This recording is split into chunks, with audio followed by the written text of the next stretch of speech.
Thanks for tuning in to the Clean Cuisine, guys. Today we're going to make this really basic but delicious granola.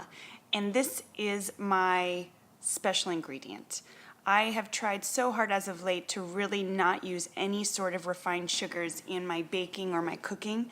So dates have become my best friend. So I get my dates already pre-ground from my farmer's market, but if you can't, just get the whole either pitted or not pitted dates. You're going to want to remove the pits and you're going to want to place them in a bowl. I use the equivalent about 10 dates here. And you'll notice I put it in a bowl and I topped it with boiling water so it became more of like a really thick apple butter sort of paste here. And this is going to make it easier to spread into my oats when I use it as my sweetener or binder. So I probably added the equivalent of about a half cup boiling water, but go ahead and mix it up and use what you need to make it the consistency you want. So I'm going to start with, and we always double our batch because our family just goes through this so fast. We love, love, love our granola. So I started with a full 6 cups of old-fashioned organic oats. Make sure they are the old-fashioned old-fashioned oats, guys, not the rolled oats or the quick oats. It does make a difference. So I've got 6 cups in here that I put into a large bowl.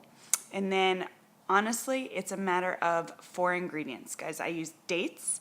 I use cashew butter. You can use any nut butter of your choice. We happen to love, love, love cashew butter.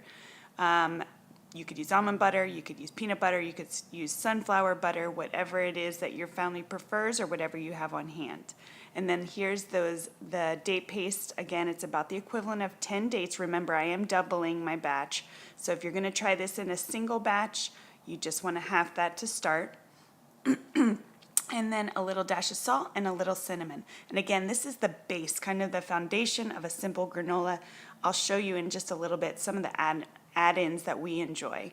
But so to this here, what we are going to do is I'm going to start adding in my ingredients, and we will start with a little pinch of salt. It's probably the equivalent of about an 1/8 teaspoon, and I'm just going to throw that in there, and then we'll do about a full tablespoon of ground cinnamon.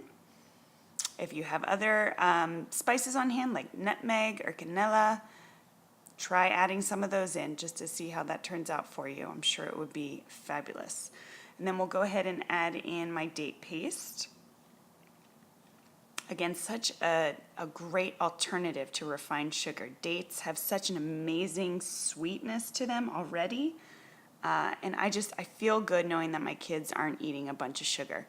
And you can rarely find a granola that doesn't have brown sugar or honey or I should mention this is oil-free too. A lot of granolas will add oil to it. So if you're trying to omit oil, this is a great recipe. And then for my cashew butter, for each batch, it's probably about a 1/3 cup. So I'll add about 2/3 of a cup, again, because I'm doubling my batch of the cashew butter into the bowl here.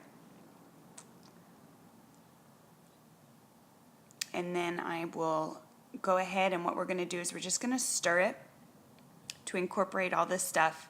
It takes a minute just because that date paste is a little bit thicker. You want to make sure that all your oats are covered, but that's what I'm going to do here is just stir it up and try to make sure that every oat gets a little bit of that cashew butter and that date paste. So after I'm doing this, what we're going to do is I'm going to show you some of the add-ins that we like to use and that we have on hand in our cabinets that you could easily throw in if you have at home. Like I said, this takes a minute to incorporate all this stuff just because it is a little bit thicker and it is oil-free. So if you needed to, you could always pop the date paste and the cashew butter or nut butter into the microwave for a minute until it gets a little more liquidy, and that makes it easier to stir. So there we go. We've got them all incorporated, and over here I've got some of the stuff that we might usually add into our granola. So you can see I've got a array of seeds and nuts. I've got pepitas or sunflower seeds or excuse me, pumpkin seeds. Then I've got sunflower seeds. I've got some whole raw almonds. If I were to use these, I just chop them up in my Ninja real quick, give them a real rough chopper in my food processor, along with these whole hazelnuts. We've got an array of different dried raisins, the golden yellow raisins, the regular raisins, and then over here we've got some different seeds. We've got hemp seed, chia seed, and flax seed, and some pure vanilla extract. Could always use almond extract, that would be really good too. And this stuff I love to add. It's got such good fibers, good nutrients for you, good vitamins, and you cannot even taste that it's in there. It does tend to dry it out just a little bit more, so we'll talk about how to tweak that temperature and time in the oven if need be.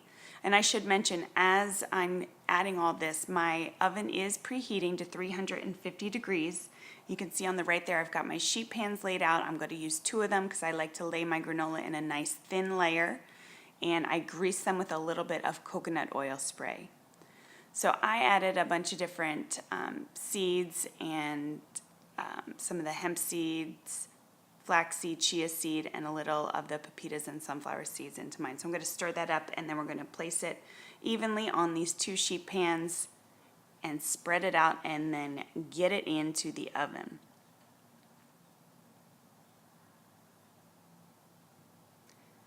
So I have divided it amongst the 2 sheet pans, and you're just going to do a nice even layer. You don't have to be fancy. You don't have to pat it down. What I love to do, a lot of recipes call for turning your granola halfway through. I mean, seriously, who has time for that? I don't.